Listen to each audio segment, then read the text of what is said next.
Corona virus की महामारी से पूरा देश जूझ रहा है, लेकिन उन लोगों पर इसकी सबसे तगड़ी मार पड़ी है जो सदियों से हाशिए पर पड़े हुए हैं। गांव में जिनके पास खेती के लिए जमीन नहीं है, उनमें से बड़ी तादाद में लोग शहरों में मजदूरी के लिए आ गए थे। अब इनके सामने सबसे बड़ा संकट खड़ा हो गया है, क्योंकि ये शहरों में भी अपनी रोजी रोटी गंवा चुके हैं। भारतीय समाज जाति व्यवस्था के खांचों में बटा हुआ है, जिसमें दलित समुदाय सामाजिक और आर्थिक रूप से काफी कमजोर है। साल 2015-16 की कृषि सेंसस की रिपोर्ट बताती है कि देश में सिर्फ 9% दलितों के ही पास खेतीहर जमीन का मालिकाना हक है। 71% दलित उन जमीनों पर काम करते हैं जिनके मालिक वे खुद नहीं हैं। गांव में तकरीबन 58% दलित परिवारों के पास कोई जमीन नहीं है।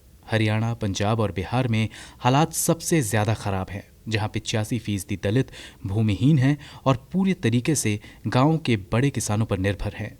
तमिलनाडु, गुजरात, महाराष्ट्र, पश्चिम बंगाल, आंध्र प्रदेश और केरला जैसे राज्यों में 60% दलित भूमिहीन हैं और दूसरों के खेतों में दिहाड़ी मजदूरी करने को मजबूर हैं। इन राज्यों के कई जिले ऐसे हैं जहां 90% से भी ज्यादा दलित भूमिहीन हैं और बंधुआ मजदूर की तरह जिंदगी जीने को मजबूर हैं। इन्हीं भूमिहीन मजदूरों की एक बड़ी आबादी शहरों में आकर दिहाड़ी पर काम करती है।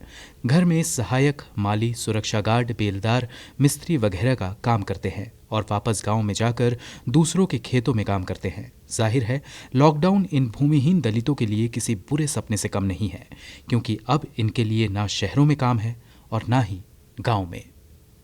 राहुल गौतम की रिपोर्ट, गो न्यूज़।